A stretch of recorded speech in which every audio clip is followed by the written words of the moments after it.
Grandma, it's time for dinner. Thank you, William. I said this and devoured the raw eggplant placed in front of me. I hadn't eaten anything since the morning of this day, so whether it was raw or whatever didn't matter. If I could survive this day, that was enough. There's another one, so I'll go get it. My grandson William said this and jogged to the kitchen. Then he took out an eggplant from the vegetable compartment and placed it on the plate again. At that moment, my husband Kevin, who had been on a business trip alone, returned home.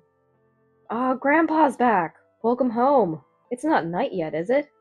Were you surprised? I wanted to see everyone so badly, I came back on an early morning bus. But William, that's great. Is it an offering? No, this is just Grandma's usual meal. What?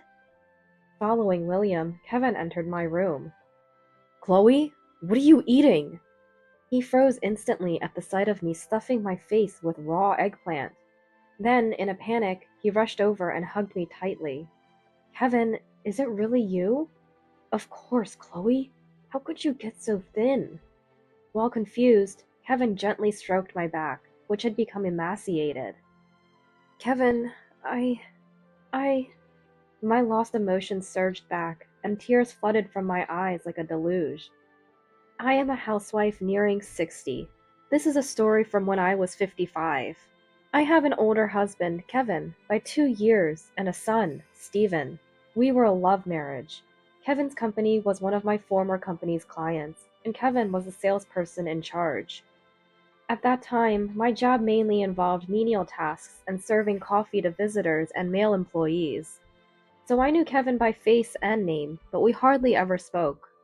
Our relationship changed about half a year after I joined the company. Kevin, who visited for business as usual, approached me during lunch break one day. Would you like to have lunch together? I was so surprised by the sudden invitation that I was speechless for a while. I'm sorry for the suddenness. It was too abrupt, wasn't it? As Kevin apologized, looking embarrassed, I hurriedly apologized too. I'm sorry, I didn't expect you to speak to me. Please let me join you for lunch. I still vividly remember how happy Kevin looked at that time, even more than 30 years later. At the same time, I, who had never been approached by a man before, can't forget how happy I was, almost wanting to jump for joy. After being invited to lunch several times, we began dating on weekends, and on Christmas night that year, we started our relationship. A year later, on Christmas, Kevin proposed, and we became husband and wife. After getting married, I soon became pregnant with our son, Stephen. Then Kevin said, Chloe, I want to buy a house so you can raise our child with peace of mind. He suggested buying a newly built house. I was thrilled about the dream of owning our home, but I was also worried whether our family, both not working, could handle the mortgage. When I expressed this to Kevin, he said, the thought of having a home to return to where Chloe and Stephen are waiting gives me the strength to work harder, even if it means more business trips and solo assignments. And 6 months later, we bought the house we currently live in with a 35-year mortgage. Since then, Kevin has spent half of the year on business trips. Every few years, he would go on solo assignments that lasted up to 2 years. Our days were filled with very little time spent together as a couple, but thanks to Kevin's regular phone calls, I rarely felt anxious or lonely. And the same was true for Stephen. No matter how tired he was, Kevin always made time to talk on the phone with Stephen. Sometimes, Kevin would fall asleep during these calls, but Stephen never got angry. Instead, I wonder if Dad will catch a cold. How can I wake him up? He always showed concern. It seemed Stephen was simply happy that Kevin cared enough to call. Blessed with a family-oriented husband and a kind-hearted son, my married life was going smoothly. The change in our peaceful life began when Stephen said, I have someone I want you to meet, and brought home his fiancée, Scarlett. Scarlett was a year younger than Stephen and worked at the same company as him. My first impression of her was that she was calm and responsible. But when she smiled, she gave off a gentle and calm impression, which I think Stephen was drawn to as well. Not long after, the two of them got married and started living in an apartment close to our home, and a year later, our grandson William was born. Scarlett left her job upon having William, becoming a housewife like me. Stephen, now the sole breadwinner, increased his business trips and solo assignments like Kevin, working hard for the future of his family. Scarlett, too, strove to meet Stephen's efforts by managing the household and child-rearing on her own.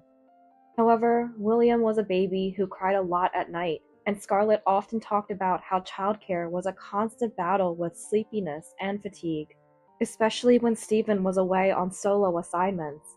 Since Stephen had been a baby who slept well, I honestly couldn't understand Scarlett's struggles.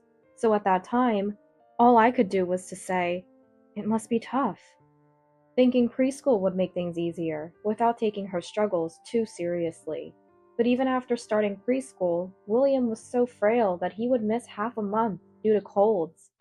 With the repetition of household chores, child-rearing, and caregiving, Scarlett was utterly exhausted. Stephen began to feel increasingly anxious about leaving Scarlett and the frail William behind to go on solo assignments. One day, when William was 5, Stephen received a call informing him that he was to go on a 2-year solo assignment again. "William is still frail, and Scarlett, she always looks so tired. I'm worried. Dad's often away for work too. I was thinking, maybe we could live together. What do you think?"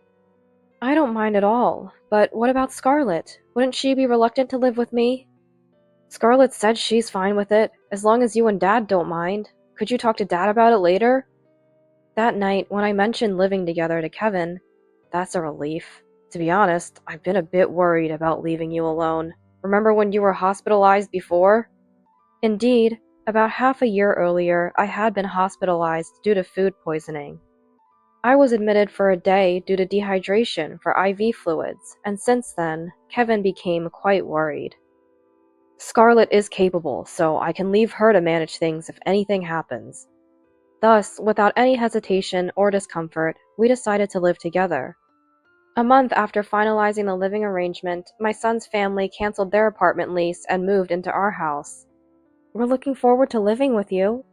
"Likewise, this is Scarlett's home now too, so don't hesitate to ask for anything." "Thank you so much." Despite saying there were no hard feelings, the atmosphere between Scarlett and me, who had only really spent time together during Christmas, was still somewhat awkward. However, thanks to Kevin and Stephen acting as intermediaries, it felt like we were able to grasp each other's comfort levels. After spending a few days together as a family, Kevin and Stephen departed for their usual 2-year solo assignments. Now, it was truly a household of just the 3 of us. Scarlett and I decided on a division of labor. I took care of cleaning, laundry, and dishwashing. Scarlett was in charge of preparing meals, shopping, and generally looking after William. Of course, we agreed that whoever was free would flexibly handle other miscellaneous chores or step in when the other was too busy. But Scarlett was such a capable wife that she would even finish the chores I was responsible for. I had some free time, so I went ahead and finished up. Even when William was sick in bed with a fever, she never neglected her own tasks. Having lived almost like a single person since Stephen started working and moved out, living with 3 people means household chores will triple. I need to work hard. I had mentally prepared myself. But once we started living together, Scarlett completed most of the chores, allowing me to continue living my leisurely life as before. "Scarlett, you're truly wonderful. Thank you for choosing Stephen." "It's nothing. We're living together after all. It's only natural." At this moment, I felt deeply grateful to Scarlett from the bottom of my heart, considering myself very fortunate. However, this happiness did not last long. About 3.5 months into our life together, Scarlett's demeanor began to change drastically. During meals and conversations, she was constantly distracted by her mobile phone, unable to settle down. Moreover, the shopping trips with William that used to fill our weekends disappeared altogether, and she began to go out shopping alone for hours on end. Additionally, when household chores were delayed or when unexpected changes took up her time, she would say in a stern voice, "I don't have time for this. Please do it later." Her abrupt change in demeanor became increasingly noticeable. Confused by Scarlett's drastic transformation, I pondered over the possible reasons behind it. However, no matter how much I thought about it, I couldn't come up with any explanation, other than perhaps I had overburdened her with chores, causing her stress. So I decided to express my honest feelings to Scarlett. Scarlett, I'm sorry for leaving too much of the housework to you up till now. From now on, I'll take on more chores so you can have some rest. How about that? I intended to convey my concern, but Scarlett's response was, I'm fine, really. Don't worry about me. It was an indifferently dry answer. Wondering if I said something wrong, I continued to reach out to Scarlett. Aren't you overdoing it? If there's anything, please talk to me. But our conversations dwindled rapidly, and eventually I was completely ignored. Furthermore, Scarlett took over all household chores, insisting, "Don't touch anything." Her reason being, if you touch anything, it all becomes old-fashioned and bothersome. It was unreasonable, ignoring my meals and laundry completely. When I attempted to fend for myself, "Didn't I tell you not to touch anything?"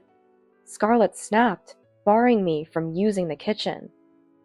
Eventually, I resorted to buying food from supermarkets or grocery stores to eat alone. As for laundry, I either secretly washed it during Scarlett's absence and dried it in my room, or went to a laundromat.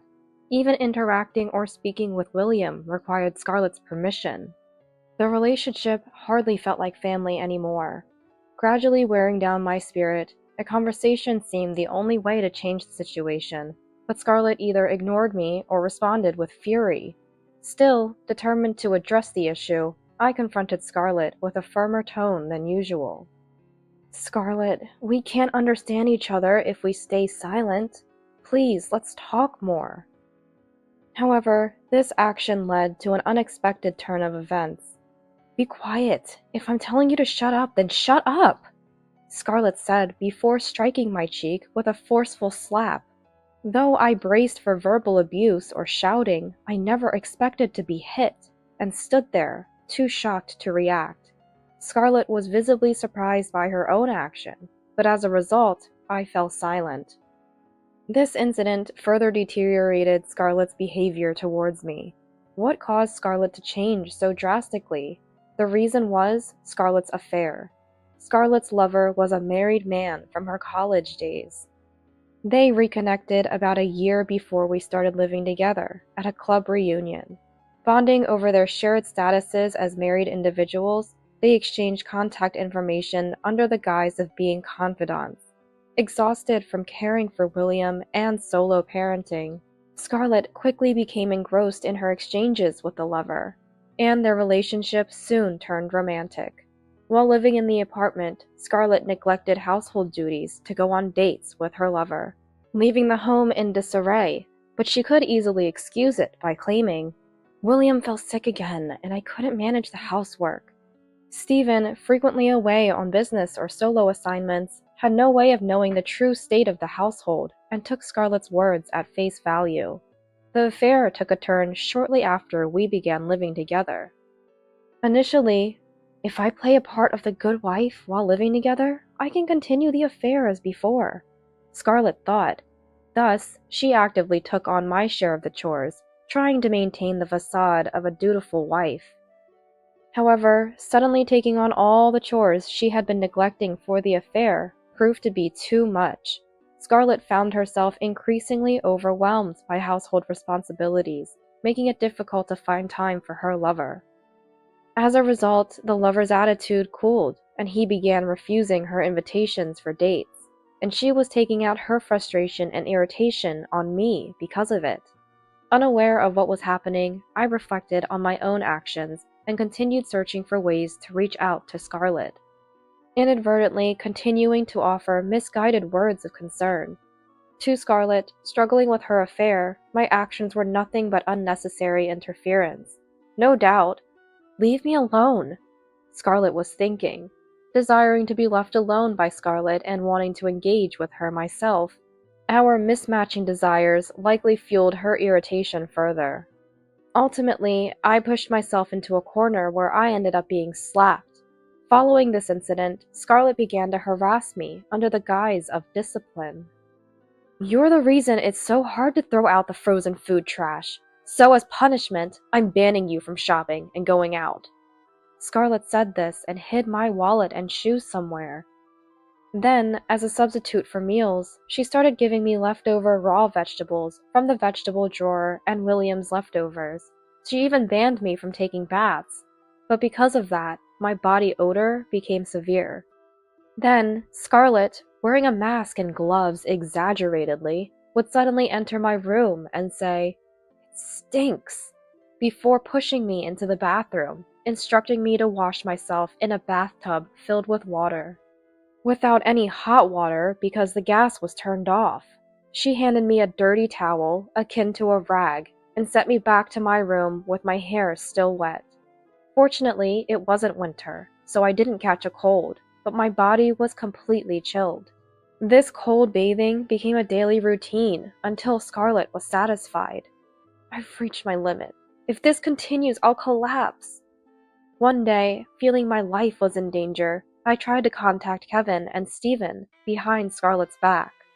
Unfortunately, I was caught, and my mobile phone was confiscated. Moreover, as part of her discipline, I was banned from leaving my room. Scarlett changed the password on my mobile phone, making it impossible for me to call for help. She even responded to the messages from Kevin and Stephen, pretending to be me.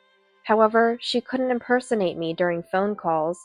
She would listen intently to my conversations to ensure nothing was amiss. "How are things with Scarlett? Are you two getting along?" "Of course, Scarlett is truly wonderful, so don't worry about me." Suppressing the urge to cry out, "Help me!" I continued to deceive Kevin and Stephen. As this way of life repeated, I lost the sense of deceiving Kevin and Stephen and the desire to be rescued. I was solely focused on surviving each day. Eventually, "This situation is my fault. It's my responsibility that Scarlett is disciplining me." I began to believe. 3 months of living like this passed.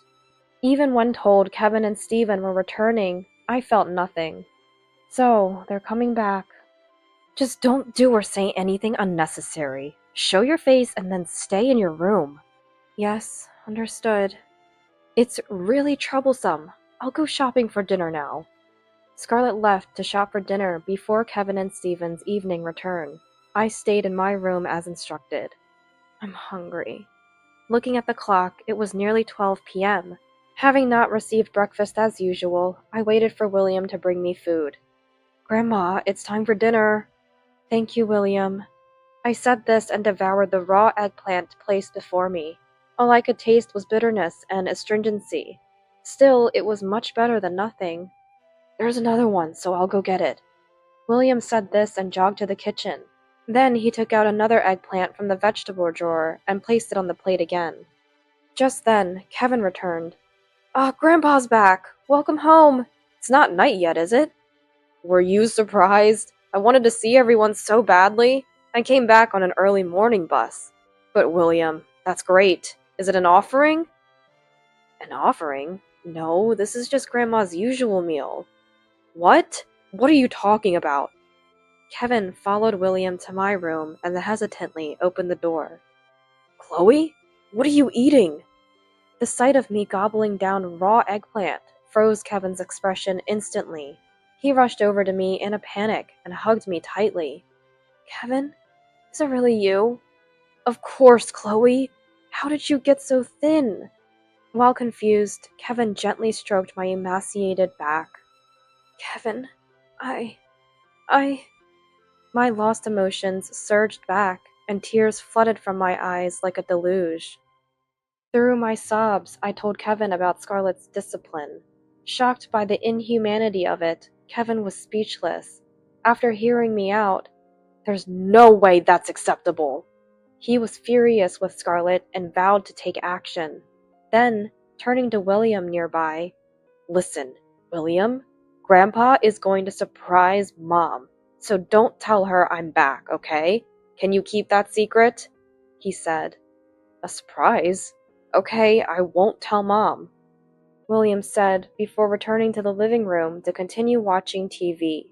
Meanwhile, Kevin stuffed all of his luggage into the closet and waited for Scarlett's return, phone in hand. Minutes later, Scarlett stormed in with heavy footsteps. After roughly placing the shopping bags in the kitchen and ignoring William, she rushed straight to my room. Ugh! Why aren't you replying? It's so irritating. She threw a cushion that was on the floor at me. It's all your fault. Why did you agree to live together? Normal people would refuse, right? You're so selfish. Take responsibility. I sat silently, enduring it as usual, knowing she would tire and leave the room eventually. But Scarlett was different that day. And to think I have to care for your husband and child for a week? I'm so fed up. Hey, they're your husband and child, aren't they? Do something about them, you useless thing! She picked up a nearby hanger and swung it down towards my head with force. I ducked down in terror, and the next moment, stop! Kevin burst out of the closet with a loud shout. Kevin? What? Why are you here? He rushed to my side and hugged me while glaring at Scarlett in a voice more stern than I'd ever heard. Scarlett, what is the meaning of this? He asked Scarlett. It's just, I was a bit irritated. Scarlett awkwardly hid the hanger behind her back. Being irritated means you can throw things? Scarlett looked away, unable to answer Kevin's direct question. Well, it slipped. It was an accident. It just flew by itself. Not like I aimed or anything. So basically, faced with Scarlett's desperate excuses, Kevin sighed in disbelief. And then he called the police right there. When the police arrived, Kevin submitted the video of the discipline he had secretly recorded as evidence. As a result, Scarlett was arrested on the spot for suspected domestic violence. Scarlett quietly got into the police car after her arrest, but she glanced back for a moment, her eyes filled with hatred and bloodshot, directed at me. I felt true fear seeing that face, reminiscent of a demon's. How did someone so kind end up like this? At that time, unaware of the affair, my mind was full of questions and regrets. Once the police car was out of sight, Kevin let out a big sigh and then called someone. Hello? Steven? Where are you now? The person on the phone was Steven. Now? I'm just about to transfer. What's up? Scarlett was just arrested for domestic violence. Use a taxi or whatever, but come back as soon as you can. What? Domestic violence? Arrested? I don't understand. Steven's voice, heard through the phone, was clearly confused. Anyone would be under such circumstances.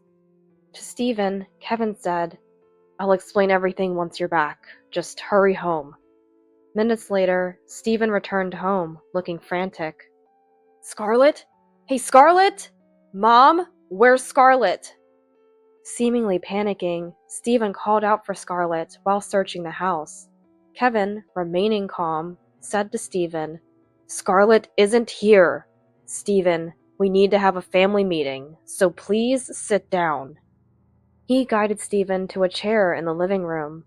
Then, a family meeting with me, Kevin, and Steven began. Kevin first explained the circumstances of Scarlett's arrest. The story was so appalling that Steven had a look of disbelief. However, seeing my emaciated state, the disarray of the house, and the evidence video made Steven accept the harsh reality. Is that true? Can it be? Scarlett did this to Mom?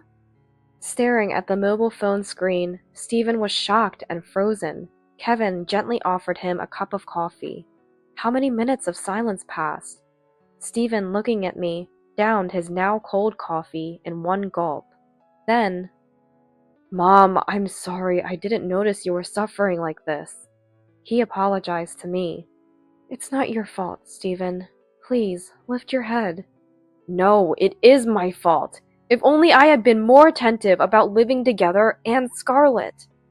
Steven said in a faint voice, trying to hold back tears. Steven, dwelling on it won't help. Remember, you have William. We need to think about what to do next. William? Right, I have William.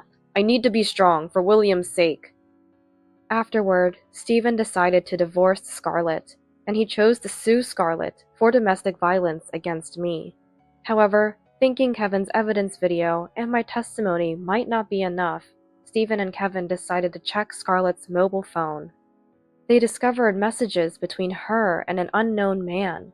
Around the same time, Scarlett reportedly told the police during interrogation, "The relationship with the person I was seeing before we started living together went sour as soon as we moved in together. I took out my frustration on Chloe, and I couldn't stop myself." Based on her statement, when Scarlett's phone and room were searched, photos with the affair partner and diaries detailing her emotional state were found. Stephen used these pieces of evidence to sue Scarlett for infidelity. He also sought a high amount in child support and division of assets after the divorce. He demanded compensation from the affair partner as well. The affair partner, in a panic, called Scarlett's phone. Stephen answered, "Don't think you can break up a family and get away with it," and said. The man, flustered, replied, "I have a family too. I want to settle this amicably." Stephen hung up without saying a word and ignored all subsequent calls. Stephen showed a firm stance by not engaging in any discussions without a lawyer. One day, through the lawyer, the affair partner, sued by his own wife, requested a reduction in the compensation. Stephen proudly refused, saying, "That's irrelevant to me. It doesn't justify a reduction." Meanwhile, Kevin initiated a class action lawsuit for domestic violence against Scarlett with me and Stephen. Scarlett, now facing 3 lawsuits including one from the affair partner's wife, ended up with a prison sentence without parole. Burdened by her betrayals and cruel actions, no sympathy could be found for Scarlett, who betrayed Stephen and William with her heinous acts. I hope she would reflect on her foolishness while in prison. With the divorce finalized and Stephen becoming a single father, our cohabitation continued to support him. However, as my health was declining, Kevin took early retirement to care for me. Thanks to that, I fully recovered physically and mentally. Now, traveling with my grandson has become my greatest joy. "Hey, let's take Dad with us on our next trip. A vacation." "That sounds good. Now that Mom's better and I've quit my long-distance job, we should spend more time with William," Stephen said, hugging William. Their resemblance to a young Kevin warmed my heart. I hope Stephen finds someone wonderful again someday. I quietly continued to wish for his happiness.